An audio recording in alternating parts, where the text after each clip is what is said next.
escape, you had to go through the kitchen. It was a very narrow passageway, so people were fighting to get through. It was like going through like a funnel. They're panicking and people trip and one fell on top of the other. This is dark, this is smoky, this is hot, and they're in panic. Some managed to get outside and onto the fire escape at the back of the building. But the fire escape collapses under their collective weight, injuring some below while trapping others above. On the other side of the building, Elizabeth's brother David is more fortunate. Went out the window, grabbed a hold of a bar supporting the neon sign outside. I had no sense to look down to see where I was going to go. I saw the car there, and I just wiggled along the bar with my hands until I got in the center of the car, and then just let my body drop on top of the car. When I arrived on the scene, people were falling from the skies. People cut their hands, their faces, their bodies because they were jumping through glass. They were one after another, jumping for their lives. Across downtown, firefighters and police learn of the blaze and rush towards the two-story lounge and bar. Girlfriend are among those who have taken sanctuary beneath tables or are trapped in corners of the bar. Also struggling for breath in the thick smoke is the bride-to-be and some of her wedding party. At the same time, dozens remain in the back stairwell, where the fight to break down the door continues. It was horrible, like a nightmare. Young girls were screaming, "God help us, we're going to die." I shall never forget the screams of the young girls who were trapped and seemed to know that they were going to die. They're nervous, they're breathing hard, they're absorbing all these toxic gases, and they knock out. Now, they're maybe not dead yet, but they're not moving. The lock holds, but inch by inch, the frame of the door gives way. When it finally collapses, only the few still standing spill out onto the street. As firefighters arrive, Darrell Perrin begins a desperate mission among the unconscious in the stairwell he just escaped. What stuck in my mind was my brother and Frank the whole time, so I went back. It was like a ladder going up the stairs of people, and they just piled on top of each other. Now, I'm looking for Frank and my brother. When I was pulling these people out, I would look at them for a split second, maybe of a second, and it's not them. I just keep going back and coming out, going back, coming out.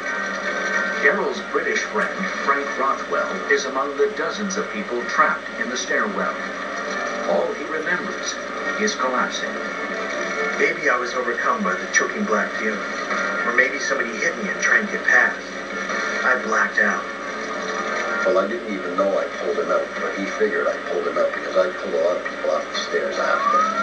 Not far off, David Montgomery has yet to see any sign of his own siblings. I was in shock. I was just dumbfounded. I was just frozen like a block of ice. People were saying, where such and such a person is, and I said, no, my brother and sister, I haven't seen them either, and everybody was looking for, their friends and relatives, and it was just crazy. Just crazy. Along with hundreds of others, the fiancé of the woman with the wedding plans arrives at the desperate scene. He finds his fiancé's best friend, but his bride-to-be is nowhere in sight. Across town, Kathy McGimpsey's mother is getting ready for bed when she learns of the disaster. I always played the radio before I go to bed. I still do. I put the radio on, and that's when I heard about this fire. I remember my son, John, coming from his arms around me. He said, "Don't worry, Mom, and nothing will happen to Kathy. He's too smart." Well, they got dressed, and off we went, as if our very presence would save her.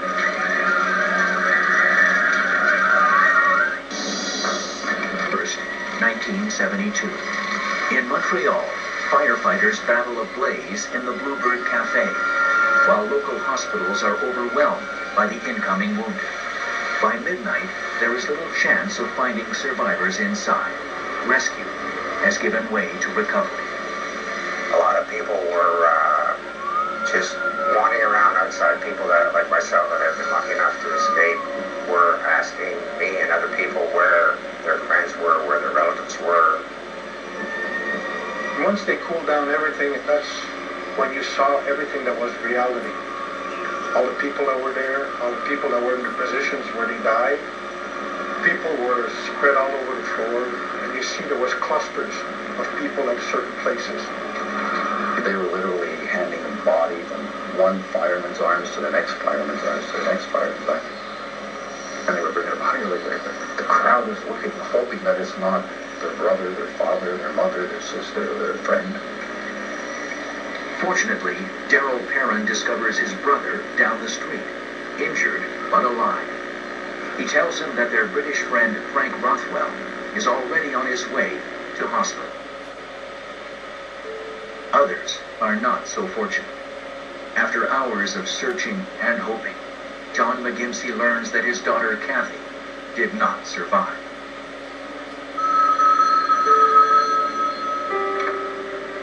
Mary McGimsey has returned home to await the news. Now the McGimseys must live with the loss of 2 daughters. I knew that I'd had the taste of the bitterest grief that mankind can have.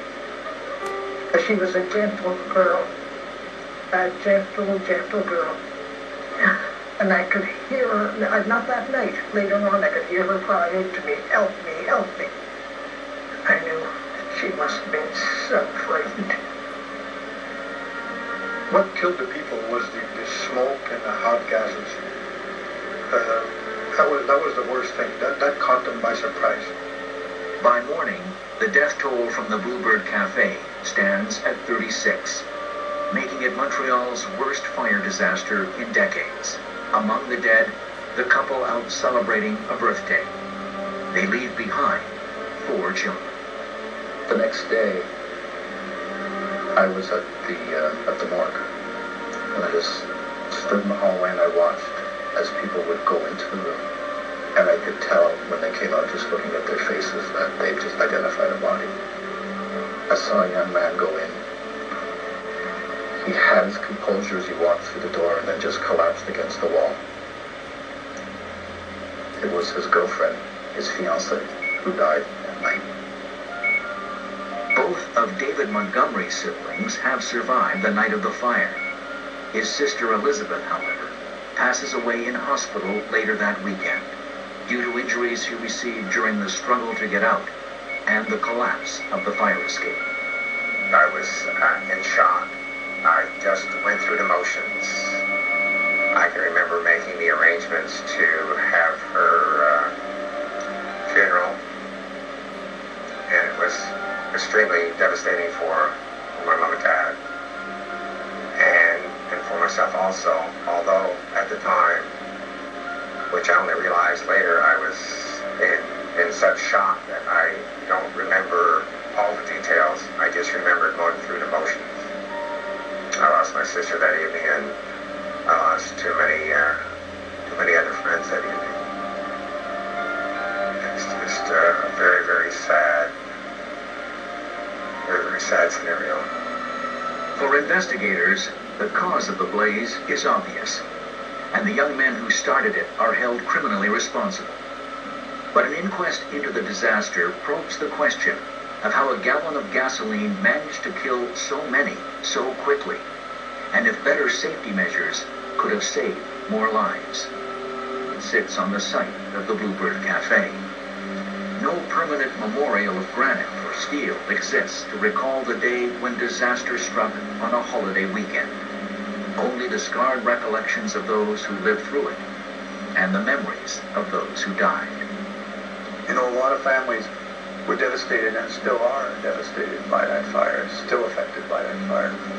It was a terrible tragedy, and I think that Montreal felt very, very badly about it.